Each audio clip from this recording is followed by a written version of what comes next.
Chaturvedi. Now, Honorable Member Vardhan Shringla. Chairman sir, Vanakkam.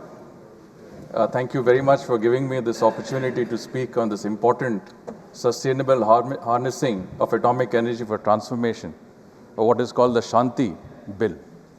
I want to felicitate the Honorable Prime Minister, Mr. Narendra Modi ji, for his vision, and our Minister, Shri Jitendra Singh ji, for bringing this bill for our consideration in this House.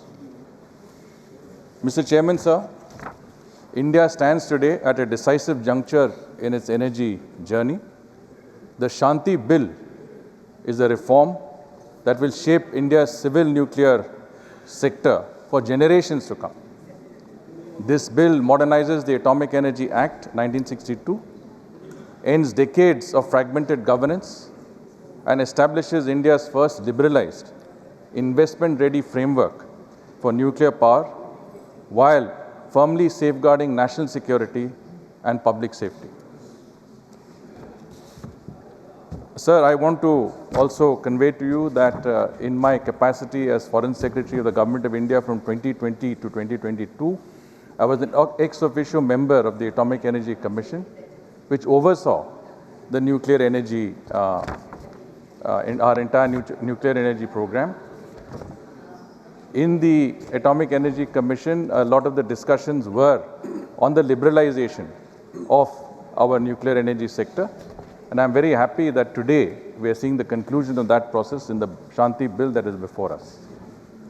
I have to say that Dr. Kakotkar was also a member of the Atomic Energy Commission. He still is a member. Jairam Ramesh ji ने कुछ उनके बारे में जिक्र किया, काफ़ी उनके बारे में उनका कोट्स भी दिए. वहाँ वो सदन में नहीं है अभी, पर मैं इनको पूछना चाहता हूँ कि शायद इनको आउट ऑफ कॉन्टेक्स्ट तो कोट नहीं किया आपने डॉक्टर काकोटकर को. सर, जिन्होंने ये एटॉमिक एनर्जी, हमारे परमाणु ऊर्जा का मुद्दा ध्यान से फॉलो किया होगा, वो आपको बताएंगे कि हम इस बिल, जो शांति बिल है, इसके इंतज़ार में 15 साल ठहरे हैं. मतलब इसका 15 साल इंतज़ार हुआ है. और इस बिल का यही है कि 2010 में यूपीए ने, कांग्रेस ने civil liability nuclear damage act अपनाया था. इनका यही इरादा था कि ये एक्ट और इंडो यूएस न्यूक्लियर एग्रीमेंट, जो 123 एग्रीमेंट कहते हैं, 2005 में साइन हुआ था, इसके माध्यम से फॉरेन डायरेक्ट इन्वेस्टमेंट्स हमारे न्यूक्लियर एनर्जी सेक्टर में आए, ख़ास तौर से यूएस से. पर ये एक्ट में इतनी कमियां थी कि इसमें से एक फॉरेन फंडेड प्रोजेक्ट भी नहीं आया, और हमारे देश को एक पैसे जो फॉरेन डायरेक्ट इन्वेस्टमेंट में आना था वो भी नहीं आया. कांग्रेस के समय में इनका लक्ष्य था कि 2032 तक 63 जिगावाट न्यूक्लियर एनर्जी का कैपेसिटी हम क्रिएट करेंगे, पर इन्होंने 7 जिगावाट तक भी क्रिएट नहीं किया. और अभी हम सुन रहे हैं कि foreign direct investment nuclear sector में ये विरोध कर रहे हैं, प्राइवेट पार्टिसिपेशन में भी ये विरोध कर रहे हैं. शायद इनको याद नहीं होगा कि 2008 में इसी गठबंधन में विवाद हुआ था और एक नो कॉन्फिडेंस मोशन कांग्रेस के खिलाफ लाया गया था, जिसमें ये हारते हारते जीत गए. डॉक्टर मनमोहन सिंह ने इस्तीफा देने की धमकी देना पड़ा, तब जाके कुछ उसमें समाधान हुआ. तो इसमें जो पार्टीज, जो दल उसी वक्त मतलब फॉरेन डायरेक्ट इन्वेस्टमेंट्स के चर्चा कर रहे थे, फॉरेन डायरेक्ट इन्वेस्टमेंट्स के प्रस्ताव दे रहे थे, अभी आज इसी के खिलाफ आए हैं. Sir, under the visionary leadership of honourable prime minister Shri Narendra Modi ji, India has made historic progress in clean energy. As of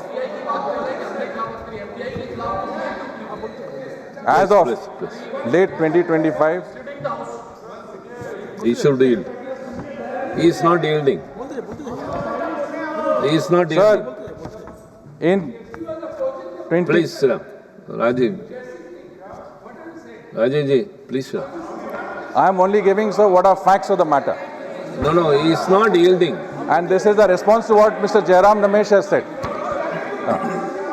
Are you ये मैं yielding? कहना चाहता हूँ, You are not yielding. You are not yielding. You are not yielding to me. Please, sir. Sir मैं Please, complete please, कर sir. लूँ जो मुझे कहना है. Please, sir. Please, sir. 2021 में प्रधानमंत्री नरेंद्र मोदी जब ग्लासगो में COP26 के समिट में थे, तो उन्होंने ये आश्वासन दिया कि 2030 तक हमारे जो टोटल इंस्टॉल्ड इलेक्ट्रिक कैपेसिटी का 50% रिन्यूएबल एनर्जी से होगा. और मुझे खुशी हो रही है कि आज 5 साल पहले हमने ये पूरी कर दी है और आज भारत का इंस्टॉल्ड कैपेसिटी में 50% से ज़्यादा न्यूक्लियर एनर्जी है. मतलब 500 गीगावाट्स में से 250 गीगावाट से ज़्यादा रिन्यूएबल एनर्जी है. रिन्यूएबल एनर्जी का महत्व पहले भी हमारे सुधामूर्ति जी ने एक्सप्लेन किया है. बेस लोड फैक्टर एक बहुत ही महत्वपूर्ण फैक्टर है जिसमें से हमारा एनर्जी का ट्रांसमिशन स्मूथ हो सकता है. इसीलिए न्यूक्लियर एनर्जी बहुत ही महत्वपूर्ण है हमारे देश में और रिन्यूएबल एनर्जी में. और nuclear plants deliver round the clock carbon free power, generating among the highest output per megawatt of any clean source.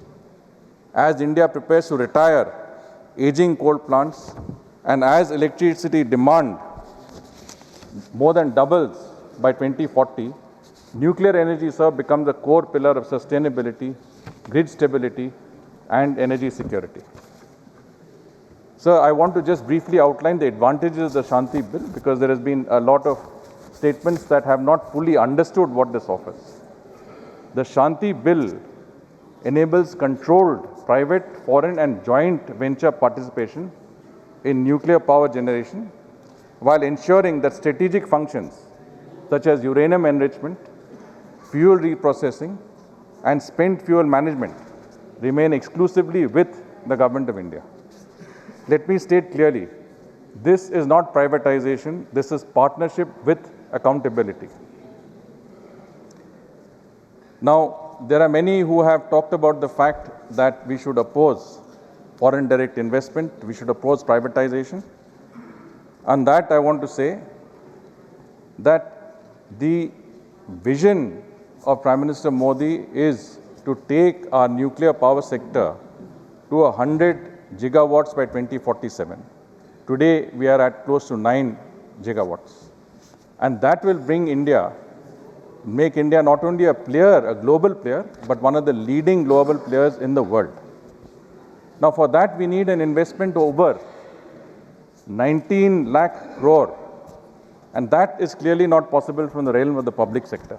We have to open this up to the private sector. And those who are opposing privatization today were also opposing privatization when this was introduced in the electricity sector, when private participation was suggested.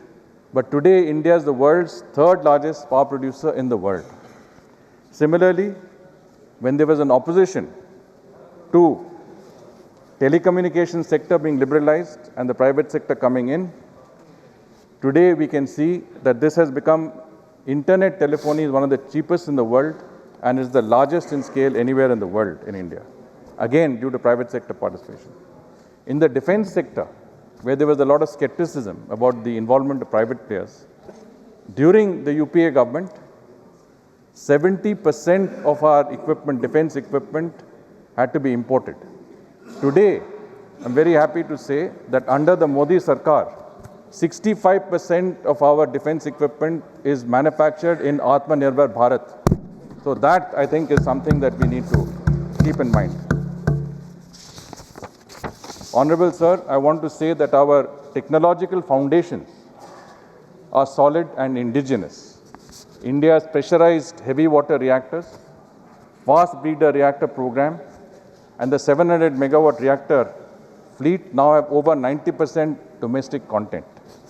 From heavy forgings to safety systems, The nuclear supply chain exists entirely within India. The Shanti bill will accelerate Atmanirbhar Bharat, not dilute it, creating high-skilled jobs, boosting advanced manufacturing, and energizing our innovation ecosystem. Now, a number of comments was made on the involvement of private players. Now, it is very clear that it is not a few private players. There is a very large number of people, large number of companies from the private sector who have expressed interest in investing in this nuclear energy sector. And I think that is what will unleash the full potentials of India's industry in this very, very important sector. Not only that, there has been also comments that in many countries, foreign investment, or rather foreign countries have decided not to go in for nuclear energy anymore. Let me say that during the COP26 meeting, over 22 countries pledged to triple nuclear capacity by 2050. 22 countries in the world. And let me also give you a breakup of the countries and what they have in terms of privatization in their own countries. In nuclear projects around the world, UK, for example, its new reactor will be financed 45% by the UK government and 55% by private investors. Canada is a similar thing. United States, virtually all nuclear plants are owned by private utilities. There was a mention by Honorable Jairam Ramesh ji that France has a policy where all nuclear plants are controlled and owned by the government. Let me say that France energy giants, EDF, combines public backing with capital markets. In other words, they ensure there is a private sector inflow in whatever projects they are undertaking. Even in emerging nations such as China, state nuclear corporations partner with private suppliers and financiers. So there is a long list of countries that have used joint ventures with private capitals to further their nuclear energy industries. And I think India is no different from that point of view. Sir, there was a reference to the fact that in 1948, 1962, there was an Atomic Energy Act that was introduced, that we were one of the first countries to go in for atomic energy. My question is that when, under the Nuclear Non-Proliferation Treaty, a line was drawn in 1967 that divided the world between haves and have-nots, those states that had nuclear capabilities and those states did not, in the light of the history of Chinese invasion, in the light of the history of China itself testing its nuclear weapons in the 1960s. My question is, why did we not go for a nuclear option at that time? Why did we, in view of our national security interests, opt out of that, I would say, possibility? It took the leadership of Atal Bihari Vajpayee ji in 1998 to test the Pokhran nuclear, to undergo the Pokhran nuclear tests and bring India firmly into the list of de facto nuclear powers.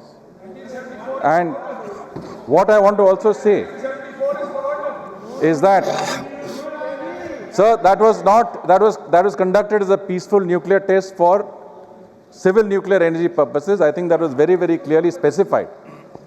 That was different in 1998 when it was very clear that we were testing it for purposes other than civil nuclear. And here, it would be recalled that Honorable Mr. Chidambaram, member of this House, who was then Finance Minister, while speaking in Parliament, undermined India's assertion as a nuclear power, reflecting a deeper heritage, a deeper hesitation within the Congress leadership about embracing nuclear capability with confidence. And today, I think we have a situation where we can say that the 2008, not only in 2008 did we have the opportunity to break that, I would say, hold of diplomacy and isolation. That will definitely was there, and I mentioned that earlier also. But subsequently, today, we have the opportunity to take that initiative forward in the Shanti bill and bring it to fruition. So I just conclude by saying that, by quoting our Honorable Prime Minister when he has rightly said, वो कहते हैं कि 2047 तक भारत को विकसित बनाना है तो हमें हर सेक्टर में नया विचार और नए सहयोग के दरवाजे खोलने होंगे.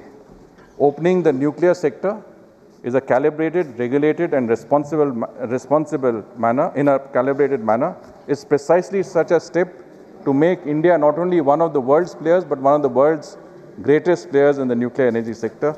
Sir, the Shanti bill, I'm just concluding, sir, is not merely about power plants, it is about powering India's growth, protecting India's industry, creating skilled employment and securing energy for generations to come. I commend the Honorable Prime Minister and the government for their foresight and courage, and I urge this House to support this landmark reform in the supreme national interest. Jai Bharat, Jai Hind.